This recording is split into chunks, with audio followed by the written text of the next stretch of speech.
Hello, आप सभी का स्वागत है टीचिंग बाय आर के माथुर यूट्यूब चैनल पर। फटाफट वीडियो को लाइक शेयर सब्सक्राइब कर लीजिएगा। लगातार अपडेट आप तक पहुंचेगा स्टेट या सेंट्रल गवर्नमेंट का कोई भी नोटिफिकेशन हो। याद रहे, सब्सक्राइब के साथ साथ नोटिफिकेशन एक्टिव कीजिएगा और वीडियो को देख रहे हैं तो लाइक जरूर कीजिएगा। तो आज हम बात करेंगे रेलवे टीचर्स रिक्वायरमेंट 2025। रेलवे में जो टीचर की बहाली आई हुई है विभिन्न पोस्ट पर, यदि हम बात करें तो PRT, TGT, PGT, lab assistant, scientific assistant, laboratory और विभिन्न पदों पर जो बहाली निकली है अभी तक आप लोग फॉर्म अप्लाई नहीं किए हैं तो ज़रूर फॉर्म अप्लाई कर दें। बाकी हम लोग जानेंगे डिटेल्स कि इसका सिलेक्शन प्रोसेस क्या है, एग्ज़ाम पैटर्न क्या है और इसका सिलेबस क्या है। तो सबसे पहले आपको जानना पड़ेगा कि सिलेबस आपको क्या क्या पढ़ना है। तो चलिए डिटेल समझते हैं। सभी सब्जेक्ट को देखेंगे, पीआरटी हो, टीजीटी हो, पीजीटी हो, अन्य जो भी अदर साइंटिफिक असिस्टेंट हो, लेबोरेटरी हो, फिजिकल टीचर हो, सारे का हम सिलेबस देखेंगे डिटेल्स में, इसलिए ज़रूर देखिएगा। बाकी अदर इन्फॉर्मेशन में हम देंगे। तो चलिए स्टार्ट करते हैं, डिटेल समझते हैं। Government of India, ministry of railway, railway requirement board, details centralization notice CN/में 2007। यहाँ से आप देख पाइएगा बिग अपॉर्चुनिटी है। देखा जाए तो आपको पता होगा कि अभी 7 पे लागू है सेंट्रल गवर्नमेंट में। अब आगे जो है 2026 जनवरी तक जो है आपका नया जो स्टूडेंट का सिलेक्शन होगा, जो भी रेलवे रिक्वायरमेंट में योगदान देंगे अपना, चाहे वो पीजीटी हो, पीआरटी पोस्ट में या अदर पोस्ट में आप अप्लाई करके योगदान देंगे सिलेक्शन रूप में, तो वो कैंडिडेट का जो सिलेक्शन होगा अब नया वेतनमान के रूप में होगा। ठीक है, अब नीचे आइएगा, जो अभी वैकेंट निकला हुआ है वो डिफरेंट पोस्ट में निकला हुआ है। तो यहाँ सबसे पहले हम बात करेंगे, उसके बाद आएंगे सिलेबस पर। ठीक है, तो यहाँ पर गौर कीजिएगा एक बात कि जो ओपनिंग जो डेट एंड टाइमिंग था, जो आपका ऑनलाइन रजिस्ट्रेशन करना था, वो था आपका 7 जनवरी 2025। तो 7 जनवरी 2025 से ये ऑनलाइन स्टार्ट था, जैसे कि आपको पता है। और इसका जो विज्ञापन आया था वो आपका 6 जनवरी को निकला था। उसके बाद यदि क्लोजिंग डेट में बात की जाए तो क्लोजिंग डेट यहाँ पर दिया हुआ है 6 फरवरी 2025 मिडनाइट तक आप फॉर्म को अप्लाई कर पाइएगा। ध्यान रखना है आपको एक चीज़ कि जो एप्लीकेशन फॉर्म है, date of application fee payment after closing date. ठीक है, आफ्टर क्लोजिंग डेट के बाद ही जो है फॉर्म को अप्लाई, मतलब जो है आपका ये एप्लीकेशन फॉर्म जो है आप कर पाइएगा। ठीक है, तो जो एप्लीकेशन फ़ी जो है पेमेंट आपका करना है वो क्लोजिंग डेट के बाद। ठीक है, तो क्लोजिंग डेट के बाद यदि आप ऑनलाइन अप्लाई कर दिए हैं अभी, उसके बाद ऑनलाइन अप्लाई करने के बाद आपको 6 से लेकर 8 तक, ठीक है, यानी 6 फरवरी और 8 फरवरी तक पेमेंट आपको कर लेना है। एनी हाउ किसी प्रकार से यदि गड़बड़ी हो जाती है फॉर्म भरने में तो उसका भी मॉडिफिकेशन का भी दिया हुआ है, जो 9 फरवरी से लेकर 18 फरवरी तक लिंक उपलब्ध रहेगा, जिस आरआरबी में आप लोग भर रहे हैं। अभी तक फॉर्म यदि नहीं भरे हैं तो वो आरआरबी को आप लोग देख लीजिए, जिसमें आपका मैक्सिमम चांस रहेगा। हालांकि सभी बोर्डों में देखा जाए तो एक सीटें है। ठीक है, लेकिन सोच बूझ के ही डालिएगा, एक सीट पे है तो एक सीट पे आपको फाइटिंग करना पड़ेगा। ठीक है, अब आते हैं हम लोग सिलेबस पर डायरेक्ट। अब यहाँ पर हम बात करेंगे, आप लोग गौर दीजिएगा, एक एक चीज़ पॉइंट पर डिस्कस कर देंगे, एकदम क्लियर कर देंगे। रिक्वायरमेंट प्रोसेस जो लिखा हुआ है यहाँ से आपको देखना है। ठीक है, रिक्वायरमेंट प्रोसेस में क्या लिखा हुआ है कि candidate should apply online through. ठीक है, ओनली ऑनलाइन थ्रू आपको मोड में अप्लाई करना है। ठीक है, किसी एक आरआरबी में। ठीक है, उसके बाद यहाँ पर आपका जो सिलेक्शन प्रोसेस होगा वो यहाँ पर लिखा गया है। ये जो प्रोसेस है सिलेक्शन प्रोसेस, वो CBT only single state CBT होने वाला है, यानी एक ही एग्ज़ाम आपको देना है। ठीक है, उसके बाद परफॉर्मेंस टेस्ट हो सकता है या टीचिंग स्किल टेस्ट हो सकता है, यानी डेमो के रूप में। ठीक है, बुलाया जाएगा आपको जो क्वालिफाई करेंगे। उसके बाद जो ट्रांसलेटेड पोस्ट के लिए अप्लाई करते हैं उसको आपको हिंदी या इंग्लिश में टाइपिंग करना है। ठीक है, उसके बाद आपको डीबी होगा उसके बाद मेडिकल होगा, ठीक है। यही इसका सिलेक्शन प्रोसेस है, ध्यान रखिएगा। एक ही सिलेक्शन, एक ही आपका सीबीटी होने वाला है। अब नीचे जैसे आइएगा तो यहाँ पर आपको डिटेल्स लिखा हुआ है, ठीक है।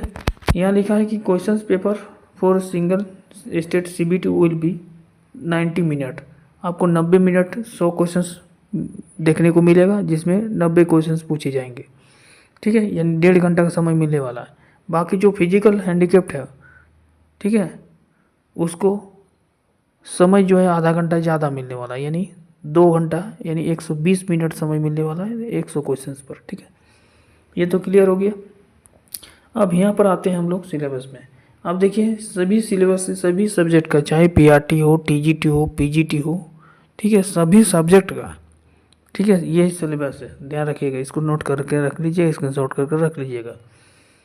जो प्रोफेशनल एबिलिटी लिखा हुआ है, यहाँ से जो है कुल मिलाकर 50 क्वेश्चन पूछे जाएंगे, और वो भी 50 मार्क्स का ही रहेंगे, प्रत्येक क्वेश्चन से एक एक मार्क्स का, ठीक है। तो ये आपका रहेगा सब्जेक्ट से रिलेटेड।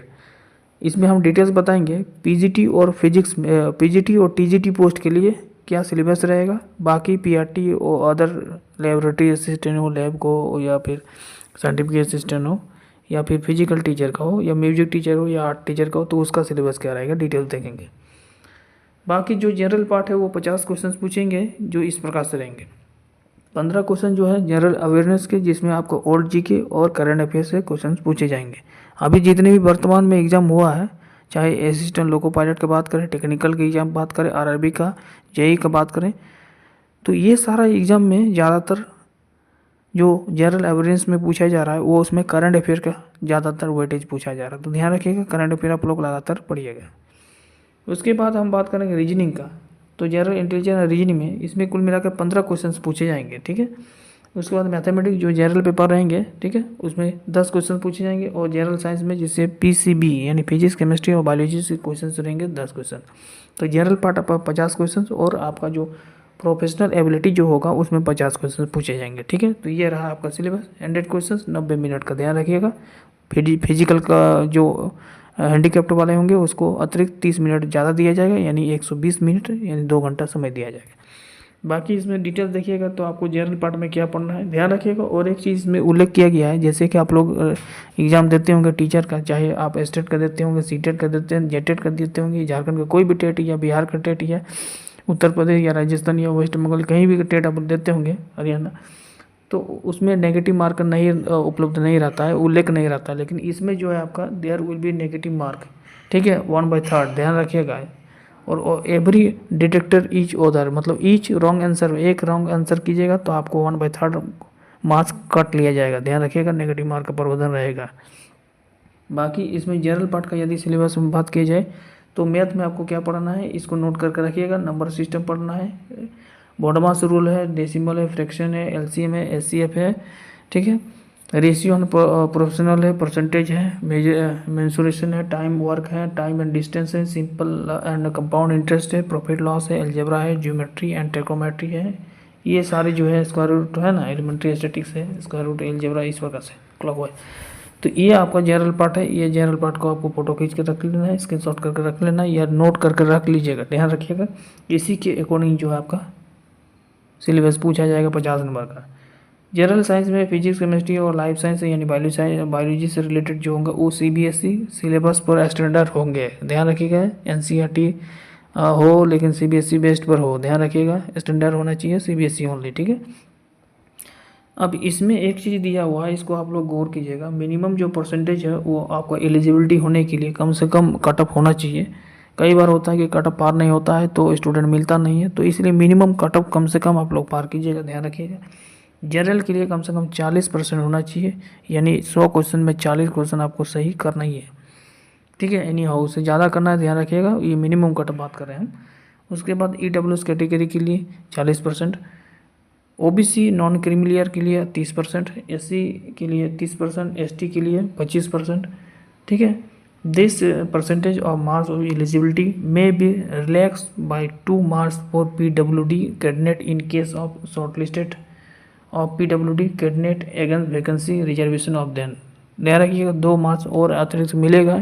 मान लीजिए मान लीजिए शॉर्ट लिस्टेड हुआ और वैकेंसी वैसे स्टूडेंट है जिसका नंबर कम आ रहा था तो 2 नंबर वेटेज उसको ज़्यादा मिलेगा, PWD वाला, ध्यान रखिएगा, ठीक है। तो there will is second stage CBT is deemed necessary and held RRB reservation the right to the treat the first CBT as a qualifying test for the purpose of the shortlisted a reasonable number of candidate for the second stage CBT, ठीक है। इसमें कहा गया है कि यदि number of student ज़्यादा qualify कर जाते हैं तो ऐसे स्टेज में जो है आपका CBT 2 भी हो सकता है, ध्यान रखिएगा। The nomination marks of score of candidate in CBT shall be used to shortlisted with application for candidate for performance test, इतना, ठीक है। यदि मिनिमम स्टूडेंट क्वालिफाई कर जाते हैं तो उसे ऐसे केस में नॉर्मलाइजेशन नंबर आपको देखने को मिलेगा डिफरेंट डिफरेंट एग्जाम सेंटर और डिफरेंट डिफरेंट एग्जाम डेट में यदि होता है और विभिन्न शिफ्ट में एग्जाम होता है तो नॉर्मलाइजेशन डेफिनेटली होगा और उसी के अकॉर्डिंग जो है शॉर्ट लिस्टेड किया जाएगा जो आपका स्किल टेस्ट होगा, ठीक है। देखिए ध्यान रखिएगा, उसके बाद आपका DB होगा और उसके बाद फाइनली मेडिकल होगा, क्लियर है। अब इसमें यदि आप देखिएगा कि PGT TGT और PGT PRT के लिए क्या क्या रहेगा आपका सिलेबस, तो डिटेल देख लीजिए। पहला हम बात करेंगे जूनियर ट्रांसलेटर और हिंदी, जो भी हिंदी आपका बैकग्राउंड में होगा यानी बैचलर ऑफ एजुकेशन आप किए होंगे, BA किए होंगे हिंदी से और जूनियर ट्रांसलेटर के लिए एप्लीकेबल हैं, फॉर्म भर रहे हैं तो आपके लिए जो सिलेबस होगा वो जनरल पर्सन से पेपर 50 क्वेश्चंस पूछे जाएंगे जो इस प्रकार से रहेंगे, ध्यान रखिएगा। और ये जो वो जो लेवल होंगे वो 12th स्टैंडर्ड के होंगे। जो सिलेबस है आपका हिंदी में वो टॉपिक क्या रहेगा तो आप देख पाइए यहाँ पर टॉपिक आपका हिंदी ऑनर्स वाला, ध्यान रखिएगा। हिंदी ऑनर्स वाले या जो जूनियर ट्रांसलेटर के लिए भर रहे वो ये आपका टॉपिक है। समानार्थक शब्द है, पर्यायवाची शब्द है, विलोम शब्द है, प्रत्यय शब्द, ये सब है, ठीक है। इसको नोट करके रखिएगा। उसमें इंग्लिश भी रहेगा, ध्यान रखिएगा ये, ठीक है। हिंदी और इंग्लिश दोनों रहेगा, ध्यान रखिएगा।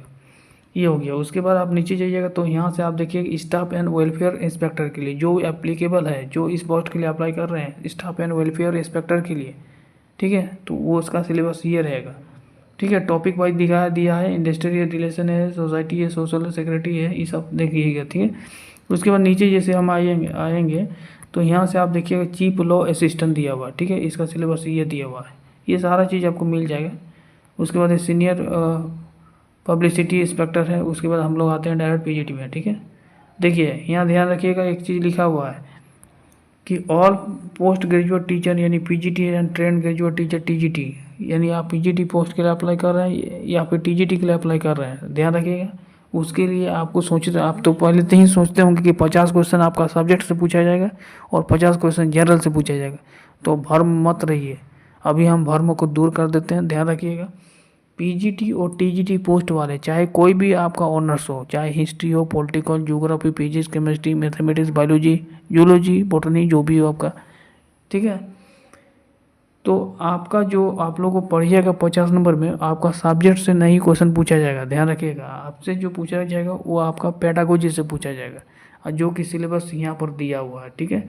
यही आपका सिलेबस है, ध्यान रखिएगा। एजुकेशन से है, ठीक है। एजुकेशन है वो भी क्या है, आपको फिलोसफी पढ़ना है, फिलोसफी एंड एजुकेशन पढ़ना है, sociology and education in the Indian text context पढ़ना है, education culture and women value पढ़ना है ना, democracy in education, education and integration पढ़ना है, साइकोलॉजी और लर्नर एंड टीचिंग पढ़ना है, करिकुलम एंड इंस्ट्रक्शन पढ़ना है, इंस्ट्रक्शन मेथड पढ़ना है। ये यही सब है सिलेबस, ठीक है। यही सबसे आपको 50 क्वेश्चन पूछा जाएगा, ना कि TGT और PGT से सवाल रहेगा, ध्यान रखिएगा। यही आपका 50 नंबर और बाकी 50 नंबर का सिलेबस हम ही अभी बताए हैं, ठीक है। जनरल यही है, ठीक है। बाकी यदि आप बाय द वे यदि अदर पोस्ट के लिए अप्लाई कर रहे हैं, जैसे आप फिजिकल ट्रेनर इंस्ट्रक्टर के लिए अप्लाई कर रहे हैं तो आपको फिजिकल के लिए सिलेबस दिया हुआ है जो आपको पढ़ना है इस प्रकार का टॉपिक वाइज, ठीक है। ये है, क्लियर है। उसके बाद हम बात करेंगे असिस्टेंट टीचर के लिए। जो असिस्टेंट टीचर के निकलेंगे उसमें भी आपको पेडागोजी पढ़ना है, जो कि आप देख पा रहे हैं। उसके बाद हम बात करेंगे तो है आपका म्यूजिक टीचर। तो म्यूजिक टीचर का यही है इसका सिलेबस, ठीक है। म्यूजिक टीचर वाले जो भी अप्लाई कर रहे हैं इसको शॉर्ट लिस्ट स्क्रीनशॉट ले लीजिए। उसके बाद हम बात करेंगे उसके बाद हम बात करेंगे तो है lab assistant grade third chemist and metrological assistant. ये जो है आपका रहेगा, इसमें टॉपिक वाइज रहेगा, जो इसका सिलेबस दिया हुआ है यही आपका सिलेबस है। उसके बाद लेबोरेटरी असिस्टेंट स्कूल के लिए, जो लेबोरेटरी असिस्टेंट स्कूल के लिए अप्लाई कर रहे हैं, ठीक है, उसके लिए आपको पढ़ना है बायोलॉजी, जो दिया हुआ डिटेल्स यहाँ पर पूरा बायोलॉजी का कवर किया हुआ है पार्ट ए में। उसके बाद पार्ट बी में भी आपका जो है बायोलॉजिकल पार्ट है, क्योंकि जूलॉजी बांटा हुआ है ना 3 पार्टों में, जूलॉजी, बॉटनी और बायोलॉजी, इस प्रकार से है ना। उसके बाद फिजिक्स पढ़ना ही है, dynamics, thermodynamics, oscillation, wave, electrostatics पढ़ना है, ठीक है, electric current, optics, atoms, nuclear, semiconductor, electronics, ये सब पढ़ना है। केमिस्ट्री में यही सब आई है, पीरियोडिक मोशन, एटॉमिक प्रॉपर्टी। अब ये जो बात कर रहे हैं टीजीटी पीजीटी का सिलेबस नहीं है, ये किसका है, लेबोरेटरी असिस्टेंट का। जो भी लेबोरेटरी असिस्टेंट के लिए अप्लाई करेंगे तो ये पढ़ना पड़ेगा। 50 नंबर का क्वेश्चन पूछा जाएगा आपको, ठीक है, ध्यान रखिएगा, 50 नंबर का क्वेश्चन पूछा जाएगा आपसे जो एग्ज़ाम में। लाइब्रेरियन के लिए ये सिलेबस है। उसके बाद जो है प्राइमरी टीचर के लिए ये सिलेबस है। प्राइमरी भी टीचर में के लिए आपका प्राइमरी में आपको मैथ एंड साइंस में जो भी आपका है, आप चाहे मैथ से अप्लाई कर रहे हैं, टीजी से अप्लाई कर रहे हैं, पीजीटी से अप्लाई कर रहे हैं, आपको पूछेगा 50 नंबर में। ध्यान रखिएगा 50 नंबर जो क्वेश्चन पूछेगा वो यही सबसे पूछेगा, यानी आपको पूरी तरह से ये देखा जाए तो आपका पेडागोजी से रिलेटेड क्वेश्चन है सारे, ठीक है। तो ध्यान रखिएगा। पब्लिक बाकी जितने भी पोस्ट देख रहे हैं, ठीक है, ये है ना, साइंटिफिक सुपरवाइजर के लिए आपका टॉपिक वाइज रहेगा जो आपका दिया हुआ है, ठीक है, जो आपका सब्जेक्ट में है। बाकी नॉर्मली देखा जाए तो लगभग मैक्सिमम पोस्ट में जो है आपका टीचर लेवल में, चाहे पीआरटी बात करें, टीजीटी बात करें या पीजीटी बात करें, सब में आपका पेडागोजी पढ़ना है डिटेल्स में। इसलिए आप जो है पेडागोजी का बुक नहीं है तो बुक ले लीजिए और पढ़ना शुरू कर दीजिए, ठीक है। बाकी इसको कैसे डाउनलोड करेंगे कीजिएगा, तो आप चल जाइएगा कोई आरआरबी के साइट पर चल जाइएगा, वहाँ से आपको नोटिफिकेशन लिख लीजिएगा 2025 है ना, आरआरबी टेक्नीशियन, आरआरबी लिख दीजिएगा टीचर रिक्वायरमेंट, तो वहाँ से आपका पूरा नोटिफिकेशन आ जाएगा, आप डाउनलोड करके देख सकते हैं खुद से भी, ठीक है। बाकी जिस प्रकार से इंस्ट्रक्शन दिए उम्मीद करता हूँ अच्छा लगा होगा, जरूर लाइक कर दीजिएगा, ठीक है। तो आगे जो भी इन्फॉर्मेशन आएगा बैक टू बैक आपको मिलता रहेगा। चलिए धन्यवाद, थैंक यू।